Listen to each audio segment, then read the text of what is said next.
안녕하세요, 동바입니다. 오늘은 11월 4일 11월 첫 월요일입니다. 오늘은 말하면 있고 안 하면 없다라는 제목으로 말씀을 드리겠습니다. 제가 식당에서 잘 못하는 게 뭐냐면요, 반찬을 더 달라는 말입니다. 식당에 가면 시끄러운데 제가 목소리가 작아서 말해도 잘 안 들려요. 그래서 반찬을 더 달라는 목소리를 옆 테이블 사람만 듣고 정작 반찬을 가져다 줄 수 있는 종업원은 못 듣습니다. 그리고 성격상 뭔가를 부탁하는 것을 제가 잘 못합니다. 또 고쳐야 될 부분이죠. 얼마 전에 부모님하고 매운탕을 먹으러 갔는데요. 이 전어회를 시킨 다음에 우럭 2마리가 들어간 매운탕을 시켰는데 우럭이 1마리만 나온 겁니다. 저는 탕 속에 있어가지고 2마리가 겹쳤나 라고 생각했는데 그냥 먹었거든요. 근데 끝나고 계산하고 나오다가 어머니가 다시 들어가시더니 우럭이 1마리만 나왔다고 말했고 그 자리에서 현금 10,000원을 환불받았습니다.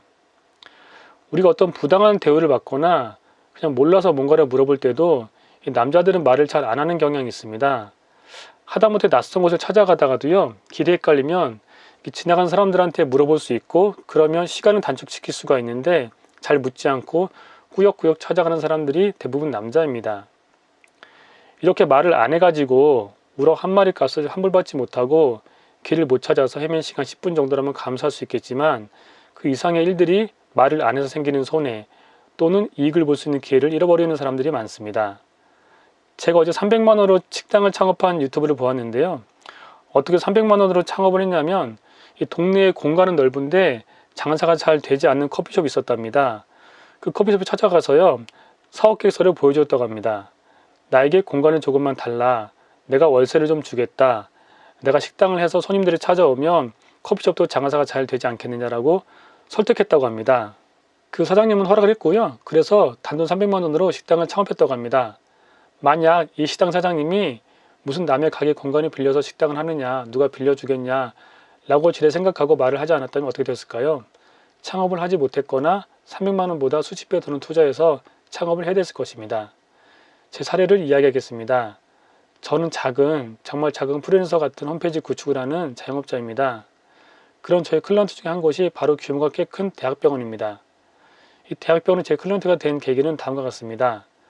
저는 약 2, 3년 전에 어떤 작은 강의를 들었고 강의가 끝나고 강의를 들은 사람들끼리 커피숍에서 애프터 타임을 가졌습니다. 저는 강의를 들은 사람들의 대다수와 이미 알고 있던 사이였기 때문에 그들 사이에 껴서 이야기를 나누면 편했을 것입니다. 하지만 동반은 친한 대다수의 사람들 사이에 앉지 않고요. 일부러 그 강의에 처음 온 분 옆에 앉았습니다. 그리고 대화를 했습니다. 서로 하는 일을 물었는데 그분은 앱 개발자였고 저는 웹 제작자였습니다. 저는 평소 앱에 대해서 궁금한 거에 대해서 물었고요. 이런저런 대화를 했습니다. 그리고 전화번호를 주고받았고 저는 앱 개발이 필요할 경우에 연락을 주기로 했습니다. 그 후로 한 1년 정도의 시간이 흘렀고요. 대학병원 한 센터에서 연락이 왔습니다. 대학병원에 근무하는 프로그래머의 소개로 연락을 했다고 했고 그 프로그래머는 바로 1년 전 강의에서 만났던 그 앱 개발자분이었습니다. 저는 그 대학병원에서 5건 정도의 프로젝트를 진행했고 꽤 괜찮은 돈을 벌었습니다. 만약 그때 제가 그분 옆에 앉아 그분께 말을 걸지 않았다면 어떻게 됐을까요? 이 5건의 프로젝트를 진행한 일은 없었을 것입니다. 또 제가 오전에 알바를 하게 된 것도 지인의 소개로 인해서입니다. 제가 작년 추석을 앞두고 그분을 만나게 되었는데 요즘 참 어렵다라는 말을 했고 그러자 그분께서 바로 자신이 근무하는 회사에서 오전에 일할 사람 뽑는다고 했고 지금까지 그 오전 알바를 제가 할 수 있었습니다. 여러분, 이 동반은 분명히 말할 수 있습니다. 말을 하면 있고 말을 안 하면 없다는 것입니다. 이건 어느 영역에서나 적용됩니다. 말해야 할 때 꼭 말해야 됩니다. 특히 낯선 사람에게, 처음 보는 사람에게 꼭 먼저 친밀한 말을 걸어야 됩니다. 항상 먼저 웃으며 인사해야 됩니다. 동바가 아는 지인 중에서요, 동바와 나이가 비슷한데 인사를 잘 하지 않는 사람이 있습니다. 인사를 잘 하지도 않지만 문제는 제가 반갑게 인사해도 무뚝뚝한 표정으로 네 라고 대답하고 맙니다. 아예 인사를 안 받는 경우도 있습니다. 보통 사람이 웃으며 인사하는데 안 받기가 쉽지가 않습니다. 그분이 어렸을 때 사랑을 많이 못 받고 자라서 자존감이 낮아서 누군가 반갑게 인사해도 누가 내가 좋다고 나한테 반갑게 인사하겠어 라고 생각하며 애써 외면할 수도 있습니다. 하지만 그것은 중요하지 않습니다. 사람들은 그런 것까지 생각해주지 않는다는 것입니다.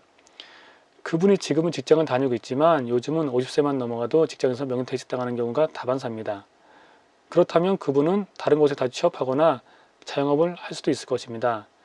만약 제가 사장이라면 그분이 아무리 일을 잘해도 직원을 안 뽑을 것입니다. 그리고 그분이 식당을 한다면 그분이 음식을 아무리 맛있게 만들어도 사람들은 그 식당에 가지 않을 것입니다. 무뚝뚝하고 다소 사람을 무시하는 듯한 표정으로 인사를 하는 둥 마는 둥 하는 사람과는 가까이 하고 싶은 사람이 아무도 없을 것입니다. 여러분, 인사는 그 누구라도 반갑게 웃으며 해야 됩니다. 어제는 교회에서요, 별로 친하지 않은데 저보다 연배가 높은 집사님께서 저에게 먼저 반갑게 인사해 주셔서 너무 감사했습니다.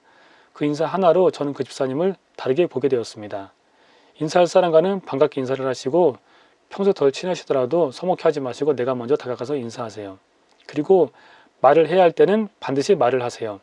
말을 하면 있고 말을 안 하면 없습니다. 길을 모르면 그 즉시 바로 물어보시고요. 고마우면 그 자리에서 바로 고맙다고 말을 하세요. 미안하면 그 자리에서 미안하다는 말을 바로 하세요. 평소 친하지 않은 사람과도 먼저 다가가서 인사하세요. 이렇게 말을 하다 보면 뜻밖의 비즈니스를 풀어나갈 수도 있는 인연도 만나게 됩니다. 오늘부터 꼭 실천하세요. 이상 동바였습니다. 감사합니다. 동바 구독 좋아요 꼭꼭 눌러주세요.